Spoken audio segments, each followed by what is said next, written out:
Bom dia, todos me ouvem bem aí? Bom dia. Legal. Boa tarde quase, né? Boa tarde, estamos todos... Boa tarde, inclusive, deve estar aí todo mundo morrendo de fome. A gente tem aí a missão de fechar esse evento maravilhoso aqui. Primeiramente, queria me apresentar, eu sou Davi Araújo, sou gerente de desenvolvimento sustentável da Raizen. Sou também diretor de uma instituição chamada Bom Sucro, que promove um padrão de sustentabilidade para a cana-de-açúcar. Aqui ao meu lado temos Roberto Bazan, diretor de serviços de sustentabilidade da DNVGL. Queria primeiramente agradecer a organização do evento, por ter nos convidado aqui, principalmente por esse desafio aqui de manter vocês acordados e ligados aqui no tema, que garanto que pode ser interessante, né? Bom, esse tema surgiu na nossa organização no ano passado. A nossa organização ela é Raizen, como vocês podem perceber. Raizen é raiz e energia, então meu primeiro desafio é fazer todo mundo pronunciar certo aqui, Raizen. E aí, a empresa ela surgiu, na verdade, em 2011. Em 2011, o meu grupo, que é o Grupo de Desenvolvimento Sustentável, foi dado a uma missão desafiadora, por dizer o mínimo, né? Como é que vocês precisam, me foi dito, vocês precisam integrar sustentabilidade ao core business da empresa. Eu falei, isso aí deve ser fácil de fazer, né? Eu, novo lá, começando na empresa, meu background é saúde, segurança e meio ambiente, eu tenho 8 anos de saúde, segurança e meio ambiente, sou engenheiro de segurança, peguei meu mindset e fui lá. Manual, procedimento, política, fui explicar lá para os caras como é que a gente tratava uma estratégia, os acionistas começaram a comprar um pouco da ideia, depois a gente começou a definir um plano de investimentos, então, como é que a gente define um plano diretor para poder chegar lá e, de fato, implantar melhorias e benefícios para a nossa empresa e também para a nossa população. A gente conseguiu, para o nosso público interno, né? Em 5 anos eu consegui viabilizar um plano de investimento de 350 milhões de dólares. Então, para mim, eu falei, agora é fácil, vou lá, só começar de fato a atuar. Primeiro ano de operação, segundo ano de operação foi tudo bem. Aí, de repente, os acionistas voltam para mim e me disseram assim, cara, beleza, estou vendo que você tem uma missão firme, um propósito bem definido de integrar sustentabilidade ao negócio. Mas aí, como é que você integra o negócio à sustentabilidade? Não, mas como assim? Sim, de fato, como é que você traz sustentabilidade para o centro do negócio, mas também deixa o negócio se influenciar de alguma forma aquilo que você está fazendo em sustentabilidade. Então, a gente quer saber resultado, eu quero saber quanto é que você está investindo, quais são os impactos positivos e negativos que você está originando em forma de resultado quantitativo, porque a qualitativa a gente já sabe. Eu falei, de fato, essa foi uma boa pergunta e é mais ou menos por isso que a gente veio aqui falar para vocês hoje, tá? Bom, a Raizen é uma joint venture, 50-50 entre Shell e Cosan. Rapidamente falando, não vou perder muito tempo aqui. A gente tem dois grandes pilares, que é um pilar de upstream, onde a gente fabrica açúcar e etanol a partir de cana-de-açúcar, 24 unidades distribuídas no nosso país. A gente fabrica açúcar e etanol e também a gente cogera eletricidade através do bagaço de cana.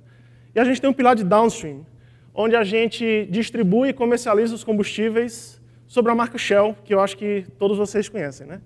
A companhia ela é constituída desde o princípio com essa ideologia de ter sustentabilidade de fato atrelada no core business, é o discurso, como vocês veem, ser reconhecida globalmente pela excelência em desenvolvimento de produção e comercialização de energia sustentável. Missão também está muito clara em relação à sustentabilidade, e a minha missão é fazer essa tradução um pouco com a prática. Bom, a companhia é a 5ª maior do país em faturamento, são 50 bilhões de reais por ano, a gente tem mais de 40 mil funcionários, na área do que a gente chama de upstream, de produção e comercialização de açúcar e etanol e bioenergia. A gente tem cana de açúcar plantada em 860 mil hectares, o que representa mais ou menos, o nosso share são 50% dessa cana é de responsabilidade da companhia. Os outros 50%, a gente tem 3.500 fornecedores de cana, então aí de pequenos produtores, médios e grandes, vocês imaginam o tamanho do nosso desafio. Fabricamos 2 bilhões de litros de etanol, 40 milhões de toneladas de açúcar, temos uma mecanização já, a gente colhe mecanicamente a cana-de-açúcar já em 92% dessa área, então que para a gente é bastante interessante. Na área de combustíveis, a gente tem aí mais de 4.700 postos de gasolina, estamos entre as 3 maiores distribuidoras de combustível no país, acho que vocês todos conhecem a marca Shell, operamos em aeroportos, etc. Bom, como é que a gente trata desenvolvimento sustentável dentro da companhia? A gente segue o conceito no horizonte de longo prazo do triple bottom line, Então, a gente tem 3 grandes pilares: geração de valor para acionistas, práticas e processos sustentáveis e relacionamento com os stakeholders internos e externos. E aí, cada projeto que eu faço, ele impacta, bem ou mal, em cada uma dessas linhas de negócio. Então, todas as minhas iniciativas, elas são mais ou menos focadas aí dentro desse pilar. Uma vez que a gente tem aí um projeto, essas são as grandes áreas, grandes marcos estratégicos, e eu consigo, ano a ano, quebrar as minhas iniciativas nesses 3 pilares. Porém, essas iniciativas elas precisam de recursos. E como é que a gente consegue alocar os recursos no tempo, de forma a otimizar essa alocação de recursos e, de fato, impactar na diminuição do nosso risco ambiental, diminuição do nosso impacto diretamente? Então, o primeiro layer de investimento que a gente coloca no tempo é investimento em infraestrutura. Então, de fato, em melhorias de condições de trabalho para os nossos empregados, em primeiro lugar. A gente instala equipamentos para diminuir o impacto da nossa produção sobre o meio ambiente. A gente instala, por exemplo, equipamentos de proteção coletiva, investe muito em estudo de equipamentos de proteção individual. Isso garante a primeira redução do nosso perfil de risco socioambiental. Uma segunda camada de investimento que a gente resolveu também priorizar nesse sentido é a parte de sistema de gestão, porque a gente acredita que não adianta nada a gente ter, de fato, dinheiro se não existem práticas e procedimentos e cultura, de fato, de ter procedimentado como todas as linhas de negócio têm, de fato.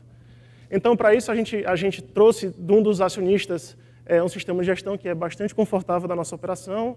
A gente investe em certificação pesadamente, ISO 14000, OSA 18000, etc. Investe em sistema automatizado de coleta de dados para também, numa empresa desse tamanho, vocês imaginam que como é difícil fazer um relatório GRI, esse é um dos meus grandes desafios. E, por último, cultura de sustentabilidade. De fato, a empresa precisa, como a gente bem viu hoje, de investir pesado em cultura, e cultura é o fator essencial na mudança de comportamento e na redução de risco.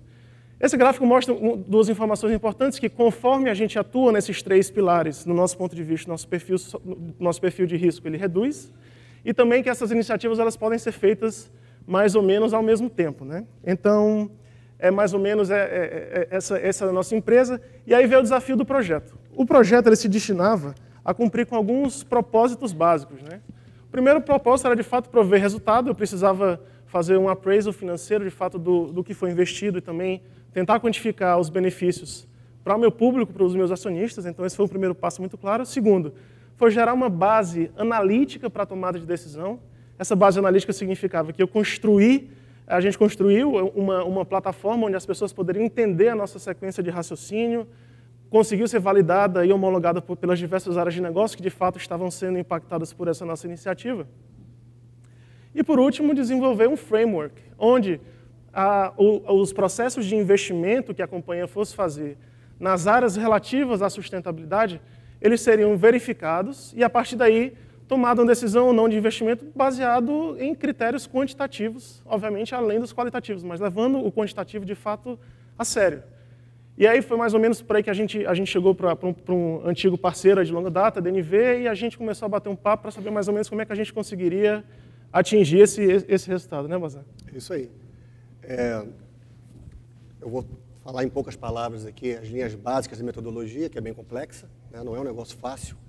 A gente quantificar retornos que normalmente a gente traz de forma qualitativa, né?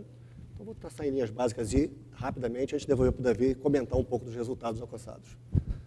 Né? Um grande desafio, uma premissa básica, cuja o estudo não poderia ter sido realizado se não fosse feito através de uma ótica de stakeholder engagement. Informações de sustentabilidade, sobre ações de sustentabilidade, normalmente ficam pulverizadas dentro das organizações. Ficam fracionadas e muitas vezes em silos dentro de unidades ou departamentos. Então, para que a gente faça um estudo como esse, a gente precisa efetivamente envolver todo mundo e fazer um plano de comunicação bem robusto, para que a gente tenha acesso às informações com qualidade. As pessoas não podem achar que isso é uma due diligence ou uma auditoria interna, senão não vão trazer informação de forma produtiva.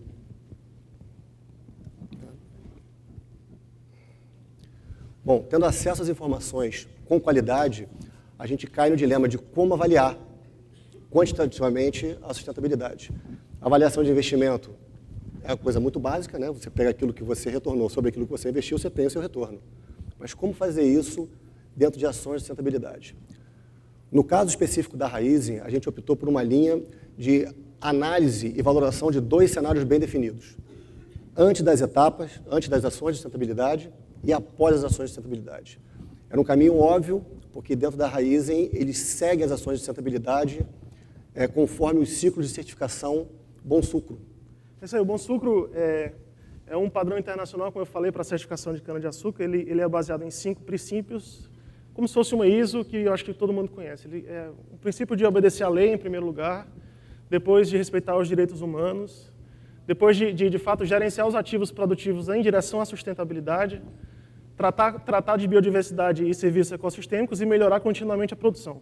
Na medida em que a gente coloca essa grade, esse formato de produção na linha de frente, e os caras têm que cumprir, calibrar as máquinas para cumprir com esses padrões, a gente tem benefícios que são bem interessantes.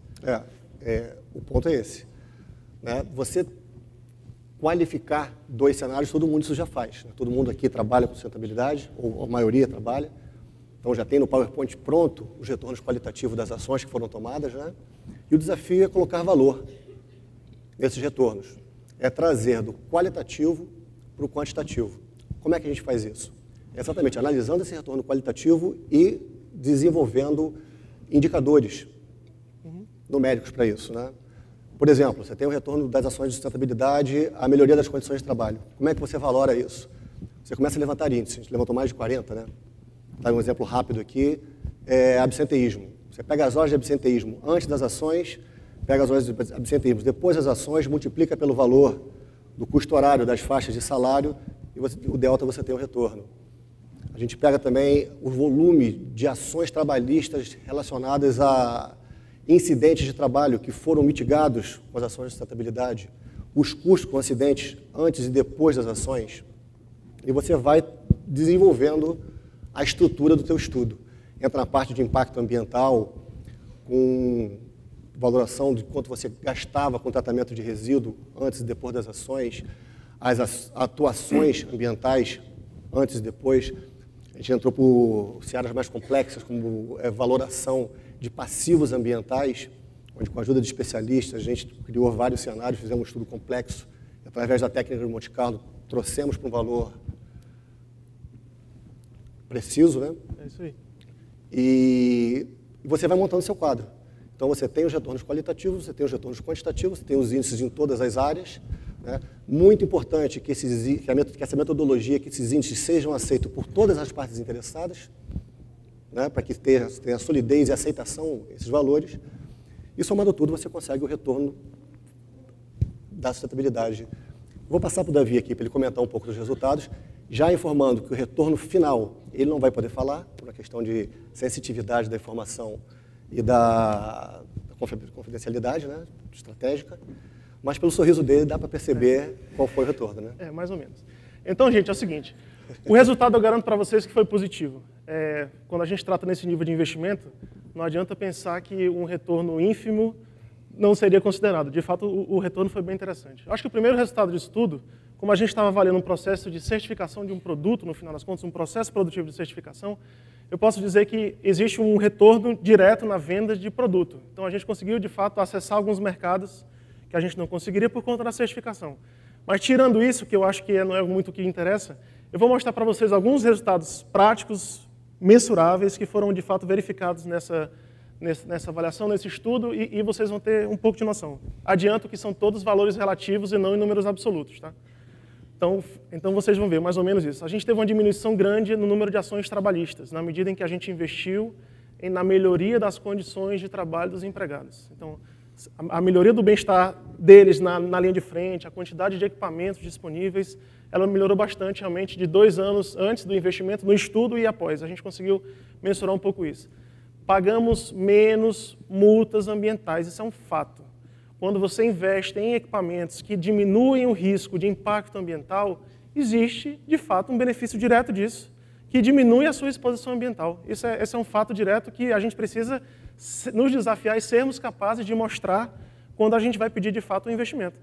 Houve uma melhoria da exposição da companhia diante de grandes veículos através da geração de mídia espontânea, que para a gente é muito bom, de fato, a companhia deixou de investir dinheiro de marketing porque houve muita geração de mídia espontânea, que para a gente foi muito bom, a gente conseguiu mensurar isso também.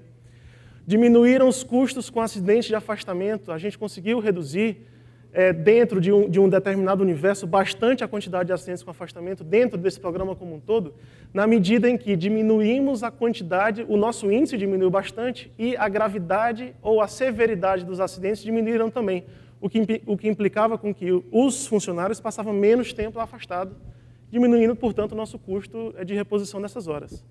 E também houve uma eficiência grande na utilização e no impacto de produtos químicos no solo. A gente conseguiu reduzir a quantidade de produtos químicos que eram colocados no solo, mantendo a mesma produtividade, que para a gente foi muito bom. A gente teve ações específicas dessa forma, buscando diminuir a quantidade de agroquímicos no solo por conta do produto da certificação. Então, esse, de fato, é um benefício direto e mensurável. Portanto, gente, eu acho que, como rápida conclusão, é uma jornada. Assim, é uma jornada em que todos nós estamos submetidos, todo mundo tem o resultado, a gente sabe que é um caminho longo, mas que a gente precisa dar um passo importante, um passo de cada vez. Aprendemos bastante que os intangíveis também podem ser valorizados. Eu acho que é a missão do grupo de sustentabilidade de qualquer empresa ser capaz de provar que as ações que muitos julgam intangíveis, a gente tem que traduzir para a linguagem do executivo, tem que saber falar a linguagem dele e tentar ao máximo trazer conteúdo de fato real para a mesa de discussão. O valor numérico é uma ferramenta muito poderosa de engajamento, na medida em que acionistas, CEOs, CFOs, é a medida que o cara entende. Eu sei, é muito importante a proteção da biodiversidade, é muito importante a gente manter uma área de alto valor de conservação protegida, recuperada, mas se a gente não for capaz de traduzir isso e comunicar com o cara de fato, a gente não consegue seguir. Para complementar rapidamente, antes de sair para o almoço, né, são duas mensagens, duas quebras de paradigma que eu acho que a gente tem que trabalhar bastante, né? Nós que trabalhamos com sustentabilidade, né? Uma de que sustentabilidade é um tema de médio e longo prazo. A gente sempre escuta sustentabilidade, médio e longo prazo, está associado isso, né? E em médio e longo prazo a gente muda o mundo. Mas ações de sustentabilidade podem e devem trazer resultado no próprio exercício fiscal. Né?